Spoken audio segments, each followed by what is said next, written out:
tema que ha desarrollado, y es el de la ideología de género. Así es. Tema muy polémico en el Perú y en muchas partes del mundo, evidentemente.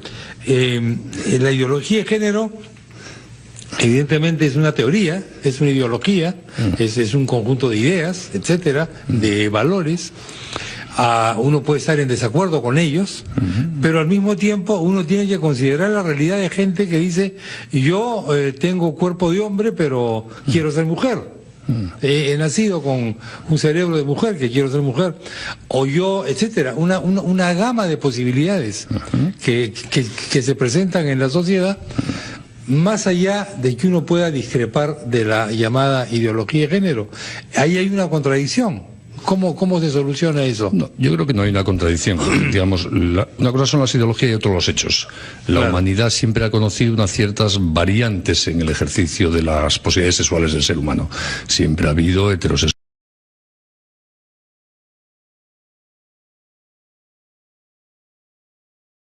Tema que ha desarrollado, y es el de la ideología de género. Así es. Tema muy polémico en el Perú y en muchas partes del mundo, evidentemente. La ideología de género, evidentemente, es una teoría, es una ideología, es un conjunto de ideas, etcétera, de valores. Uno puede estar en desacuerdo con ellos, pero al mismo tiempo uno tiene que considerar la realidad de gente que dice: yo tengo cuerpo de hombre, pero quiero ser mujer. He nacido con un cerebro de mujer, que quiero ser mujer, o yo, etcétera, una gama de posibilidades que se presentan en la sociedad, más allá de que uno pueda discrepar de la llamada ideología de género. Ahí hay una contradicción. ¿Cómo se soluciona eso? No, yo creo que no hay una contradicción. Digamos, una cosa son las ideologías y otra los hechos. La humanidad siempre ha conocido unas ciertas variantes en el ejercicio de las posibilidades sexuales del ser humano. Siempre ha habido heterosexuales, homosexuales, transexuales. Basta leer el Génesis bíblico para ver que ya se conocía todo esto, ¿no? Por lo tanto, eso no es una novedad. Lo que es una novedad es la ideología, el intento de imponernos a todos una forma de pensar. Yo creo ¿Quién intenta eso, señor Blanco? Pues mucha gente. Por ejemplo... por supuesto, todos los que defienden la ideología de género, ¿no? Algunos lobbies LGTBI y algunos que se han puesto al servicio de esa causa. Está hablando de España, creo que usted conoce, ¿no? Y del mundo en general, y de Perú también. Conozco menos Perú que España, como es lógico, pero como llevo aquí una semana, algo he ido viendo, ¿no? Y he viajado en los últimos años mucho por América Latina, he estado hablando y viendo este tema en Argentina, Uruguay, en Chile, en Colombia, en México, en Guatemala, en Estados Unidos. Conozco un poquito más Europa, como es lógico, ¿no? Y España más todavía que el resto de los países. No, pero este es un fenómeno universal, como muy bien ha indicado. La ideología de género, decía, la repiten los que la defienden conceptualmente convencidos de ella, que es muy poquita gente, dicho sea de paso, por lo que yo voy viendo. Algunos lobbies LGTBI en algunos países, en España, creo que en Perú también. La defienden bastantes agencias de Naciones Unidas como un instrumento de control de la población del mundo. ¿Cómo es eso que las agencias de la ONU defienden la ideología? Tienen lobbies que defienden ideología. ¿Puede darnos ejemplos, documentos? Sí, claro. De hecho, cuando se oficializó la asunción por Naciones Unidas de los postulados de género, fue en la Cumbre Internacional sobre Población del Cairo de 1994. Postulados de género es una cosa, pero ideología es un poco diferente. Si me permite concluir, en los documentos que están en la web de Naciones Unidas, no tiene ningún problema, Cumbre de Población del año 94 y posteriormente la Cumbre sobre Mujer del año 95 de Beijing.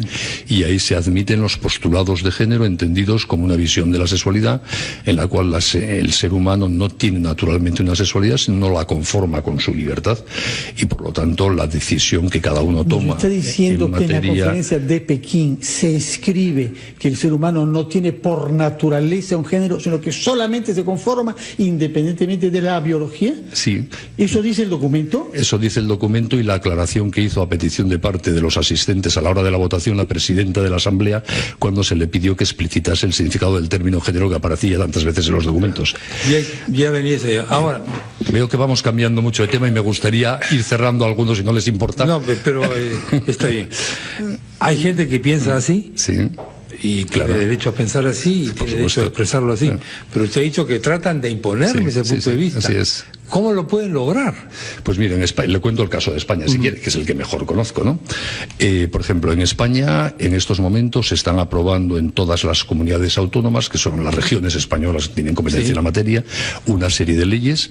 En mi comunidad, en Madrid, es la Ley 3/2017, en la que, entre otras cosas, en el capítulo de educación, se impone que en el currículo escolar de todas las asignaturas, desde primaria hasta la enseñanza preuniversitaria, se va a enseñar la visión de la sexualidad, de la ideología de género. ¿De la ideología? ¿Así es el texto de ley? ¿O de equidad de género? No, si me permites, que si no acabo ninguna frase, la verdad creo que puede ser muy poco útil la entrevista, ¿no? Y comprendo que son temas complicados, que tienen muchas facetas, ¿no? De la ideología de género. Porque esas leyes parten del presupuesto de que la ideología de género se identifica con una lucha contra la discriminación, postulado que a mí me parece que es un inmenso error demagógico. Porque creo que, así como hay que luchar contra toda forma de discriminación que ha sido clásica y permanente durante los últimos 2000 años de historia, contra homosexuales, transexuales y todo el que nos acomoda al paradigma de la heterosexualidad, eso no implica imponer en la educación de mis hijos una visión de la sexualidad que yo no comparto. Yo creo que los estados democráticos deben ser neutros en las materias en que en las sociedades hay pluralidad ideológica y religiosa, y que debe dejarse a la libertad de los ciudadanos una libertad de pensamiento también sobre sexualidad, como se debe dejar a las familias una libertad de educación respecto a los parámetros morales y religiosos que se transmiten a su hijo en la escuela. Claro. Y eso es absolutamente compatible con no discriminar a nadie, pero sí respetando la libertad de pensamiento. Yo no discrimino a los marxistas-leninistas porque no pienso como ellos, y no quiero que a mis hijos enseñen marxismo-leninismo en la escuela. Y yo no quiero que se enseñe a mis hijos una visión de la sexualidad que defiende, por ejemplo, algunos lobbies LGTBI en mi país, y les admito a los lobbies LGTBI todo el derecho del mundo a expresarse como quieran, pero yo también tengo libertad de expresión. Dentro de esto hay una gama de posibilidades. Sí. Hay sectores que defienden la ideología de género, sí, con otro nombre, digamos, pero en fin, es un buen palabra. Sí. Que a usted lo acusarían de homofóbico, ¿no? Sí, seguro. Es o que no está de acuerdo con la transexualidad y cosas. Sí. Acá le cuento, es un tema de actualidad esto, sí, entre otras cosas, sí, no solamente por el Ministerio de Educación, sí, sino porque tenemos una candidata a Miss Perú, sí, Miss Perú Mundo, sí, que, me lo han contado, que ha sido un cambio de género. Me lo han contado. Y entonces esto ha vuelto nuevamente al tema, sí, según ella ha obtenido, sí, porque finalmente ¿quién te dice lo que eres? El documento nacional de identidad, legalmente hablando, me refiero. Sí. Parece, sí, que no se sabe si le han dado ese documento o no. Sí. Está en debate en este, sí, momento. Sí. ¿Qué opinaría de un caso así? No tengo ni la más remota idea. Lo que sí digo es que ese calificativo de homofóbico es un intento de descalificar a los que pensamos de una manera para no dejarnos hablar. Sí, yo creo que lo mejor es no insultar y escuchar las razones de uno y de otro, y luego el público opinará a quien tiene razón, o resulta más convincente lo de descalificar. Si te califican de tener una fobia, eres un enfermo y no merece la pena escucharte. Es un viejo truco que ya utilizaba hasta Stalin en sus juicios. En cuanto yo huiría de las descalificaciones de cualquier bando, intentaría atender a las razones razonadas que cada uno tenga que dar para ver cuáles son más prudenciales y creíbles, ¿no? Ahora, respecto de eso, a mí lo que me sorprende de esta ley madrileña y de otras comunidades es que se hable en la ley de ideología de género, porque una ideología, por definición, no es ciencia. De manera que se invoque una ideología en una ley, eso no he visto nunca. Puede haber en España. En el Perú, ciertamente no hay. El problema en el Perú es que se atribuyó al Ministerio de Educación preconizar ideología de género porque pedía equidad de género y porque luchaba contra la discriminación de género. ¿Usted reconoce que hay una diferencia entre la ideología de género y ese tipo de pedidos? Si me permite, porque es un tema que merece la pena ser matizado.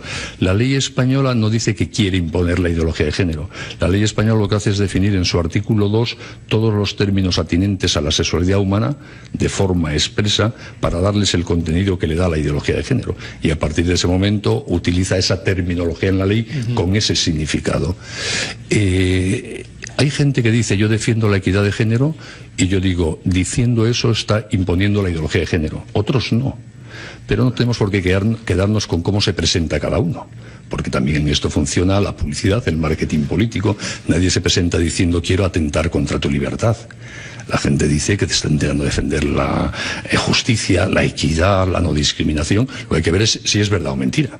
porque nosotros, pienso yo por lo menos como ciudadano responsable en mi país, quiero pensar sobre los hechos, no sobre cómo me dicen que son los hechos. Para eso tenemos capacidad de razonar. Entonces, ¿qué es, si me permite, qué es equidad?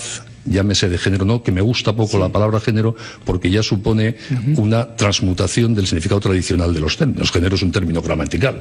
En castellano correcto, la sexualidad se define como sexo, no como género. Género es un término cultural. Es la ideología de género creada a finales de los años 60, podemos hacer la lucuración intelectual si quiere, que la tengo estudiada y publicada, ¿no? A finales de los años 60 en Estados Unidos, quien sustituye el término sexo por género para cambiar nuestro concepto de sexualidad por un concepto moldeable culturalmente, y yo no estoy de acuerdo con ese cambio terminológico que implica un cambio conceptual. Los seres humanos tenemos sexo, las cosas, como esta mesa, tienen género. Pero yo tengo sexo, yo no tengo ningún género, yo soy hombre. El diccionario de la Real Academia dice, usted está usando el castellano a su manera, pero si usted mira el diccionario, ahí la definición de género no corresponde a lo que usted dice de manera restrictiva. Perdone usted, depende, en el caso del diccionario de la Real Academia Española, depende de qué edición maneje usted. La última, por ejemplo, la Real Academia Española, cuando se aprobaron las primeras leyes de género en España, en el 2004 y 2005, en su informe al Parlamento, recordó esto mismo que yo estoy diciendo y pidió que no se utilizase el término género, no le hicieron ni caso, en ese nuevo contenido conceptual, porque no se respondía al uso normal del castellano. Luego la han cambiado.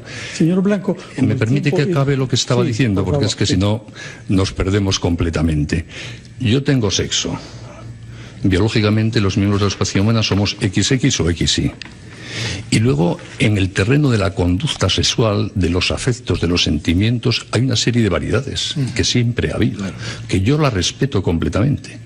Pero yo creo que no se entiende bien al ser humano si negamos el sexo como un dato que nos define. Y esa es mi concepción de la sexualidad, que la sexualidad, la configuración como hombre y mujer, hagamos lo que hagamos con nuestra sexualidad, que yo siempre lo respetaré mientras no se afecta a derechos de terceros, por supuesto, ese es un dato que me parece que es muy relevante para entender a los humanos. Y quiero que la ley respete esta forma mía de ver las cosas. Que otro la ve de otra manera, que la vea de otra manera. Que alguien quiere configurar su sexualidad, su afectividad, su sexualidad genital de otra manera, que lo haga. A mí que más me da. Pero yo defiendo que en ese terreno, por lo menos, mi libertad de pensamiento tiene todo el derecho del mundo a expresarse y que ningún Estado democrático tiene ningún derecho a imponer otra visión de la sexualidad, ni la mía, que nos deje en paz y en libertad. ¿Qué piensa usted, señor Blanco? Quería contarle alguna acusación que se ha hecho contra el Vaticano de estar bajo influencia de lobbies LGTBI, porque el Papa, así se ha dicho, recibió al príncipe Liechtenstein con su compañero del mismo sexo. ¿Y qué tiene que ver eso con los lobbies LGTBI? Eso es lo que yo le pregunto, porque hay siempre acusación, lobbies LGTBI en el Vaticano. Yo no he oído esa acusación. Sí he oído en la época de Benedicto XVI que se hablaba de un lobby homosexual en el Vaticano. No tengo ni idea, nunca he estado en el Vaticano, he estado en la plaza de San Pedro de visita, pero no he estado dentro del Vaticano, ¿no? Pero yo creo que el Papa recibe a todo hijo de vecino y hace muy bien, como yo recibo a personas transexuales y homosexuales, y no me estoy en ningún lobby ni en complicidad con ningún lobby. Yo tengo amigos de todo tipo, con unos estoy de acuerdo en la forma de la sexualidad y con otros no, y supongo que al Papa le pasará lo mismo, sin historias rocambolescas de lobbies, ¿no? Muy bien, doctor Benigno Blanco, muchas gracias. A ustedes, ha sido un placer. Por haber estado en el programa. Muy buenos días, 9:31. Nos quedan varios temas en el programa. Va a venir el gran pintor peruano Alfredo Alcalde, cuya obra ha sido ovacionada en México. México es un gran lugar de los muralistas. Alcalde triunfa como muralista en México y no solamente como muralista. Él mismo nos lo va a contar. Esto y más después de la pausa que viene a continuación.